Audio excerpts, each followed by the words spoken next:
Estamos en la sede del InfoDF con el comisionado Luis Fernando Sánchez Nava. Buenos días, comisionado. Buenos días, Gaby. Bienvenida. Muchas gracias. Y precisamente para hablar en esta ocasión de redes sociales, pues con la actualidad y con el uso de las mismas, ahora las redes sociales también están llenas de legiones. Licenciado, explíquenos un poco de qué se trata todo esto. ¿Cómo pueden haber legiones dentro de las redes sociales? Sí, es un tema muy delicado, muy preocupante para la sociedad mexicana, sobre todo por los acontecimientos que ocurrieron en este año, iniciando ahí en el Colegio de Monterrey, Colegio Americano del Noreste de Monterrey, donde, si recordamos, pues hubo ahí un muchacho que pues sacó un arma y disparó a su maestra y a sus dos compañeros.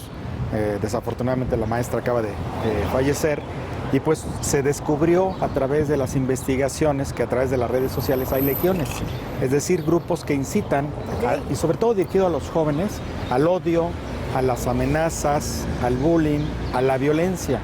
Y pues nuestros jóvenes, nuestros niños pues están en formación, están en proceso de formación. Sí, entonces, claro. A veces son manipulados por estas gentes que están detrás del internet y buscando cómo influir, y muchas gentes se involucran y caen en estos actos de criminales y de violencia. Claro. Entonces, ¿qué es lo que tenemos que hacer? Si verificamos que en México hay 61 millones de personas que se meten al internet y que a nivel mundial digamos que México es el primer lugar en incidencia en el tema de las redes sociales. Ajá. Entonces tenemos el primer lugar, y si existen este grupo de criminales que están incitando al odio, a la violencia, pues tenemos que estar muy alertas. ¿Son adultos estas personas que conforman esta legión o son propios adolescentes que están incitando al odio?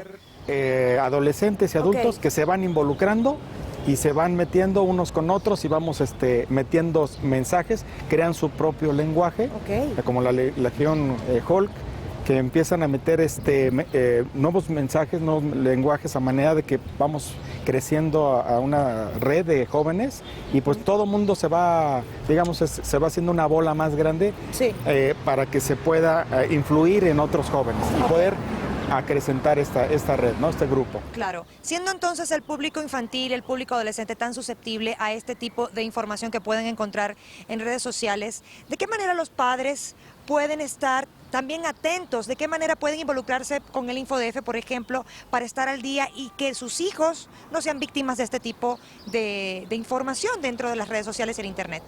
Uno de los temas es la supervisión que hagan los padres de los niños, y en los propios programas de las computadoras de internet, pues meter todas las medidas de seguridad. Muy bien. A manera de que no estén, digamos, no se metan a páginas pornográficas, que estar en la supervisión, horarios específicos, y casi estar ahí alertas, ¿no?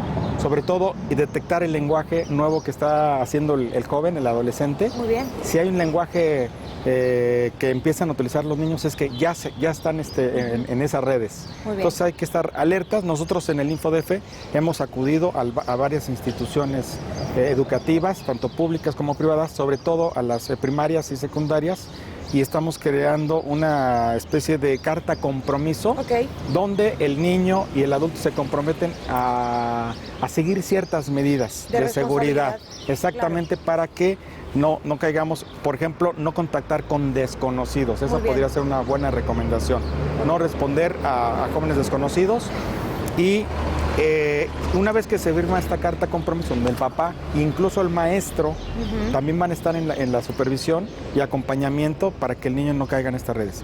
Y también se crea un decálogo por parte de la institución que está al público, y donde todos los padres de familia, los maestros y los alumnos se comprometen a seguir. Es una de las actividades que hace el instituto a manera de resguardar a nuestros niños y jóvenes. Muchísimas gracias, comisionado, por esta información tan importante y que tenemos que tener tan presente, no solamente los niños, los adolescentes, sino sus padres también. Muchísimas gracias. Gracias, Gaby. Y nosotros regresamos con mucho más en Tus Ciudades.